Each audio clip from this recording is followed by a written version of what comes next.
नमस्कार मित्रांनो, मी आलेली आहे छत्तीसगड भिलाई सिटीच्या आतमध्ये. हा आहे मैत्री गार्डन. हा गार्डन इथे खूप फेमस आहे असं ऐकल्यावर आम्ही इथे आलो आहे फिरायला. मी माझ्या संपूर्ण फॅमिलीसोबत इथे आलेली आहे. तर मी इथे एंट्री केलेली आहे. चला मी आज तुम्हाला इथलं टूर करून दाखवते. सर्वात आम्ही आतमध्ये गेलो. ही माझी मुलगी आहे बघा, खूप एन्जॉय करत आहे. इथे येऊन खूप छान वाटलं. खूप काही बघायला मिळालं आम्हाला. खूप मोठमोठ्या प्रकारचे वेगवेगळे इथे प्राणी आहेत.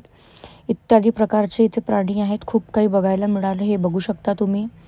कासव, शेर, वेगवेगळ्या प्रकारचे, म्हणजे सांगू नाही शकत मी, इतके प्रकारचे इथे प्राणी आहेत. खूप छान वाटलं. खूप मोठा गार्डन आहे. फॅमिलीसोबत इथे आम्ही फिरायला आलो आहे. मी पहिल्यांदा भिलाई सिटीमध्ये आलेली आहे. मी याआधी कधीच आलेली नाही आहे. हा गार्डन इथे खूप फेमस असल्यामुळे माहिती पडलं, त्यामुळे आम्ही इथे फिरायला आलो आहे. हे बघा तुम्ही पाहू शकता किती मोठा बिबट्या इथे दिसतोय. त्यानंतर आम्ही पुढे गेलो. वेगवेगळ्या प्रकारचे ते ॲनिमल्स होते. काहीतरी नवीन इथे बघायला मिळालं आम्हाला. खूप छान वाटलं. तुम्ही पण या नक्की. छत्तीसगड भिलाई सिटीमध्ये हा मैत्री गार्डन